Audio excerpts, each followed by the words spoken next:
recording. Great. Hello and welcome to the Awareness Film Festival Q&A for the Sparkling Homes.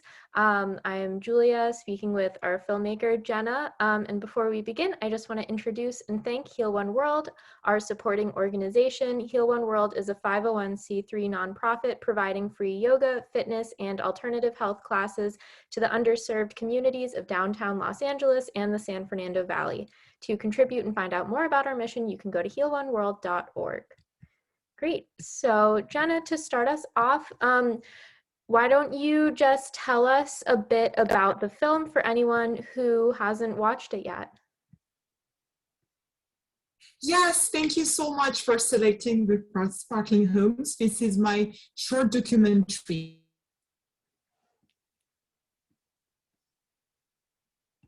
which focuses on foster cares in New Delhi, India. And what really impressed me in these foster cares is that they really managed to twist the fate of these children who, unfortunately, and in extremely difficult conditions, but with a lot of care and program, and with the support of the sponsors of these foster cares, they manage to twist their face so that they can learn self-respect, they can have the best education and enter some of the best universities of India, and later in their lives to back to the community and help support families. So I've been so excited and honored to go to India before the pandemic, to film there in these foster cares, and actually, really tell the story of these children, and also just to give an incredible lesson of resilience that they teach us. And it's been incredible to know also that this documentary has helped attract new sponsors and inform the current sponsors for these foster cares. Yeah, that's amazing. How did you come to learn about these foster care systems? So actually, thank you so much for asking, because I do know these foster cares quite well. Actually, had been, since I'm about 16, doing some voluntary work, some charity work to support children. At the beginning, I started with supporting some foster cares actually in Russia. There were needs at the time, back in the time, so I started to work with this charity, which had another organization in India, in New Delhi, in these foster cares. Before flying there, I was only 20 years old when I flew to India. So before going, I wanted to make sure I'm very prepared, and not only for the documentary itself, but just how much I know about, the situation there and the support. So as part of my involvement before filming this documentary for the foster cares, I organized an event in the heart of Paris and the forum of ESCP Europe. It was a 3-day event with thousands of attendees, and it was the first time such a charity event was being organized, especially during 3 full days, with about 12 organizations and associations on top of these foster cares. I organized this 3-day to have talks, to have also discovery of India, the culture, the food, just everything about these children. We created some boards so that there was an exhibition in this forum, and so this is how it started. It really helped raise awareness, especially among executives and also the youth who are going to become executive in the business world that hopefully support the community.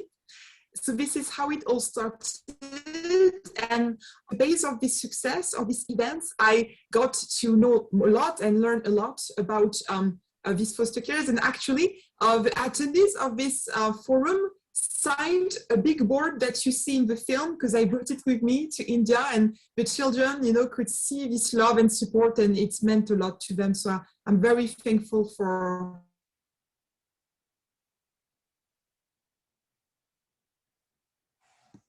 wonderful support that everyone.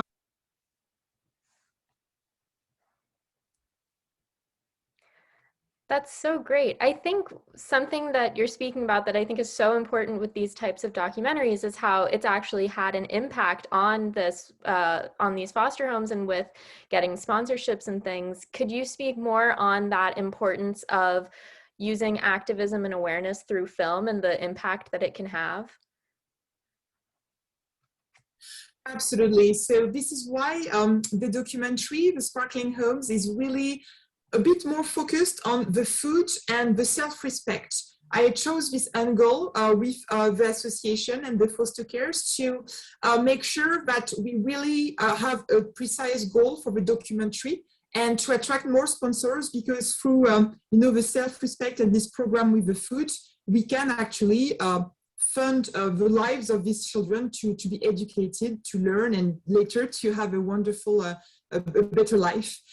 So this is the angle that I chose, and I really structured the documentary. So this is why there is an interview with a cook that you can see.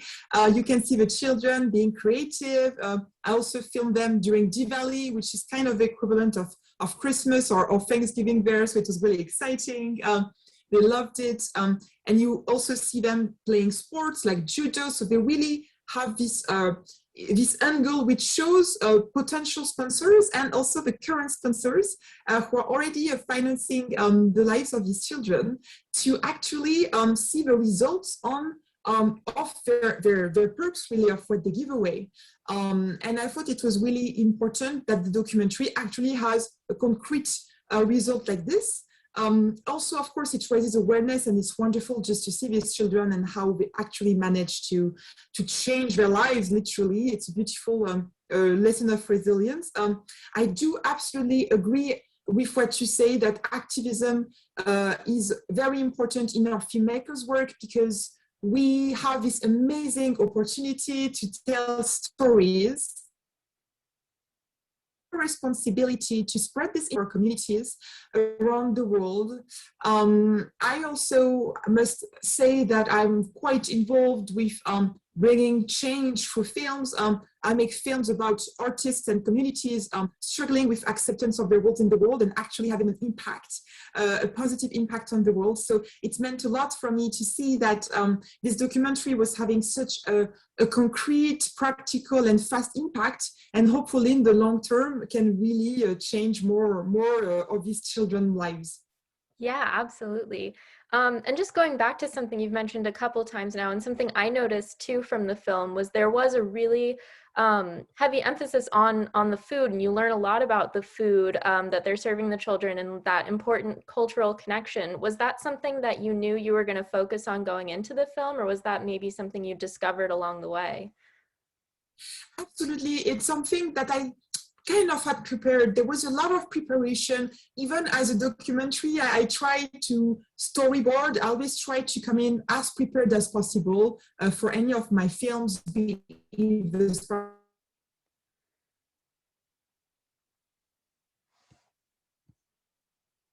or any of my projects. So I had written some kind of spontaneous, especially with the children, but also with everyone in this foster cares who have been incredible. So yes, I had actually structured it before I went. I knew I was going to interview the cook. It was very important that she tells us about, also security and like how she makes the kitchen very, very clean and the food very, very healthy. So these children can actually, be more like a bit stronger physically, and also again, the self-respect. And also it was really interesting, as you mentioned, to show how, not just what they eat, but how they eat.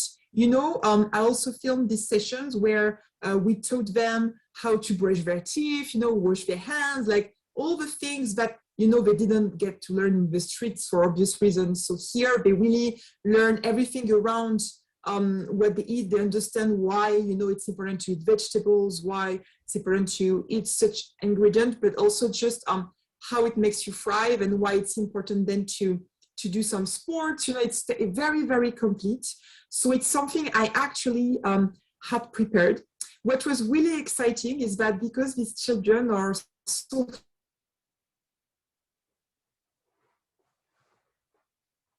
was extremely inspiring for me as a filmmaker and as a person to see, in these children, it's incredible after everything they live, like they have this incredible strength to live.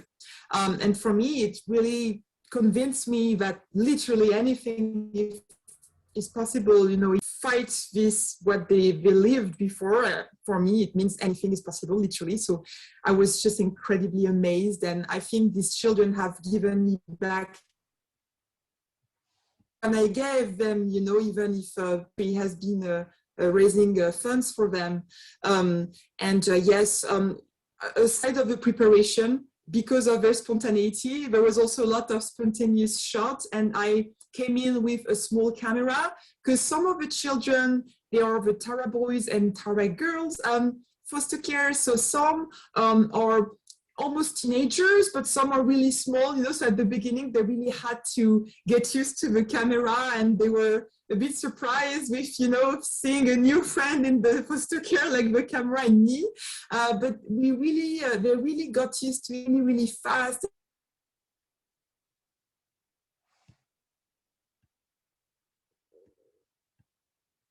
To act very natural, could really trust and mingle with. It was really beautiful. There was one who was very, very cuddly, because some are really, really small, and I think maybe the fact I'm a woman, it really helped because they usually lacked a lot of, attention as children. So they were extremely positive, and they also gained a lot of, it was very good for them to have this experience because they understand with the camera, not just self-respect, but that they have a body image and, a reflection of their own identity. And it looks like it's been a great experience for them too. Cool, yeah. And have you been able to show the film to other audiences, or maybe to the children themselves that you were documenting? That's awesome. How have those reactions been? Yes, thank you so much. Exactly. Oh, thank you so much. And we are so, so excited for the film to be a screening at the Awareness Film Festival and all the great feedback. The film has been shown, of course, to the children and to the director of the Foster Carers and Association, and they were extremely positive. And they were just very thankful to have such a document to show, to their sponsors and just to raise more awareness. They thought it was very joyful and positive, which is the whole point of this, this message. So they loved it. We are very pleased. It has a great response internationally. The film had its world premiere in London.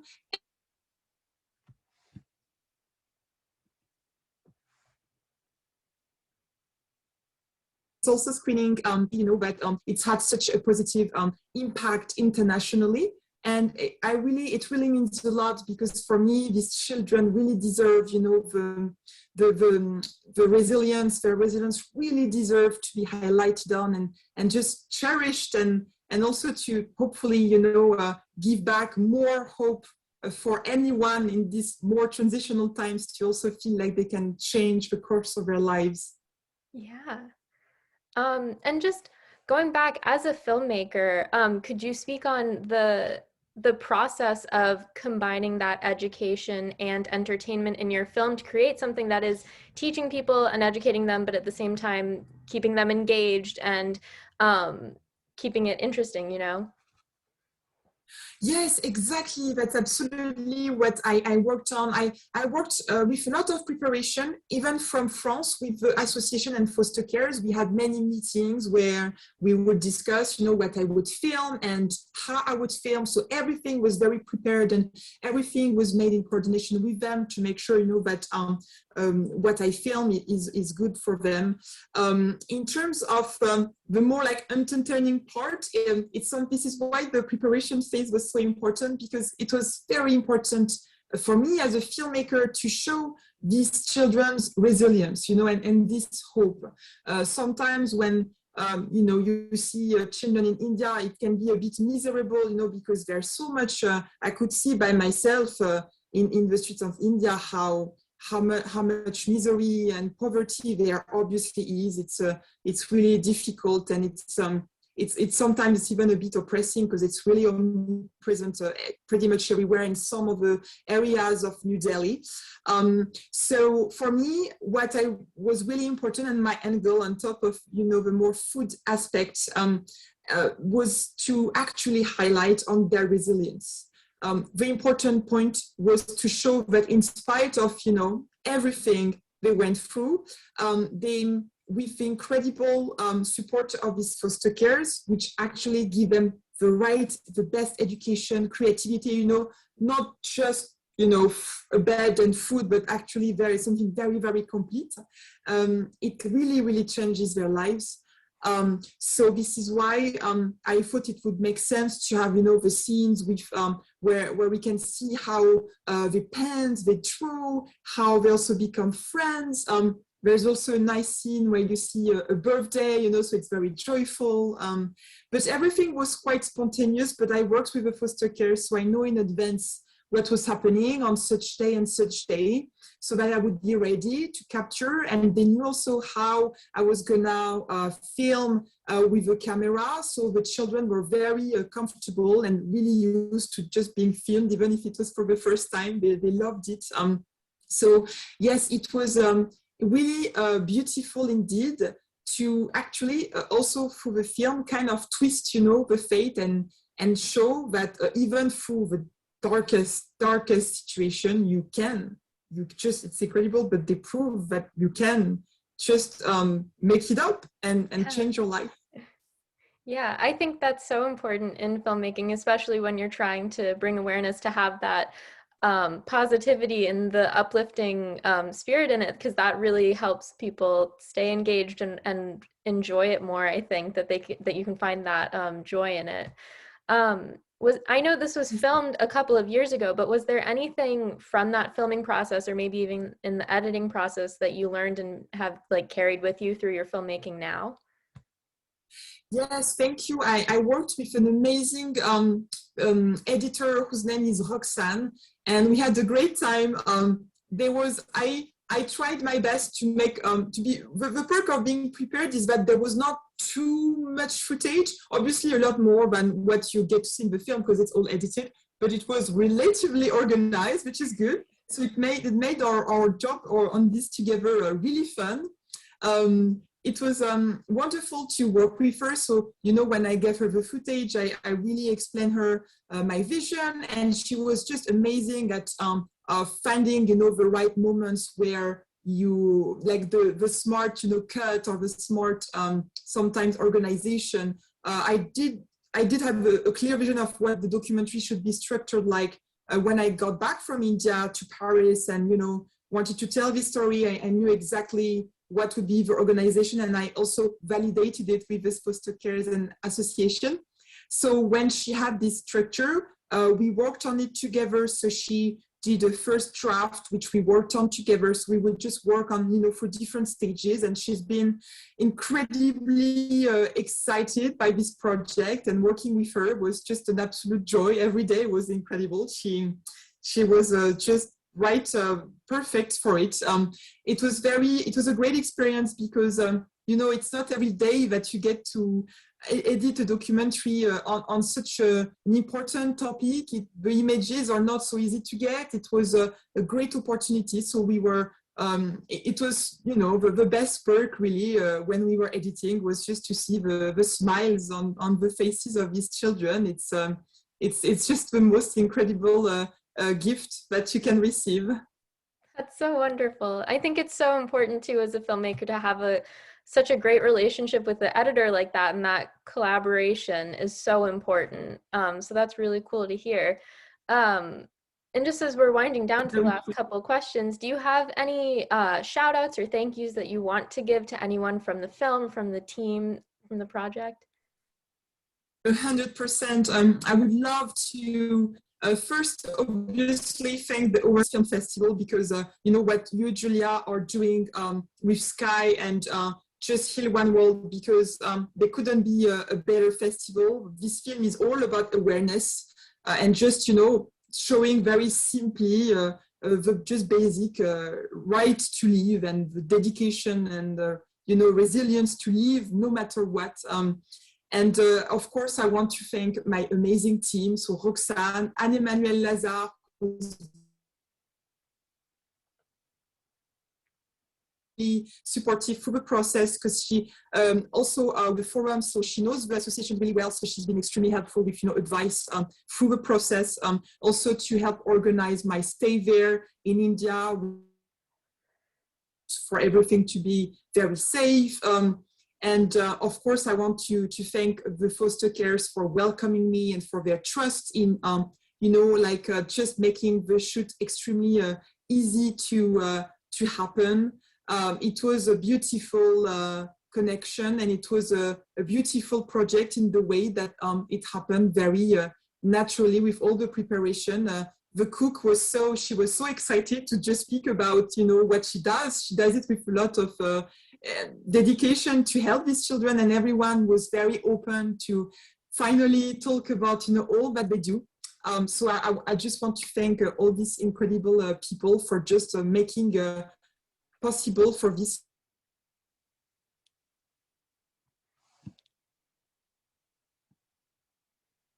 documentary and these stories to travel. Awesome. And where is the film going next? What's next in line for its journey, I guess? Oh, thank you so much. We are so pleased. The film is being still in the festival circuit. The next screening of the film will be at the Franklin International Film Festival in Tennessee. So it's wonderful that the film is also traveling the US. We are also screening at the Cyprus International Film Festival in Europe, which is extremely exciting. So it's really getting international recognition, which is an incredible perk. And we are waiting to hear for a few more festivals. We will love for the film, to just children to hire hopefully more lives, and also just more resilience in these times. It sounds like awareness around mental health resilience has been really the key of this year. And I'm very honored and thankful that we can spread a little more light in this current world. And thank you again for all your incredible support and help in making even this Q&A possible. For organizing everything. I'm just extremely pleased that we could, have this moment to discuss these messages in more depth together. Oh, thank you so much. It's such a pleasure getting to talk to you and learn more about the film. And just as a final wrap up to this, where can people follow you and your filmmaking on social medias, or if you have a website? Thank you so much. We will love, and thank you for everyone who is watching or listening to this, or maybe who watched the film. Please do reach out with any question you have. If you want to hear more about the film or more about change, if you want to collaborate, we love to hear from you. So drop us a line. All our social media are on the website, jennasuru.com. I'm also reachable on Instagram, Twitter, Facebook, and the company I run is called Belle Epoque Film. I also run the Paris International Film Festival in Paris with also films about change. So in that sense, with the Awareness Film Festival, we share very strong values, and I'm very thankful for that. So if you have any question about any project, please feel free to drop us a line. Awesome. Thank you so much, Jenna. And I just want to thank Heal One World one more time before I stop the recording. Thank you.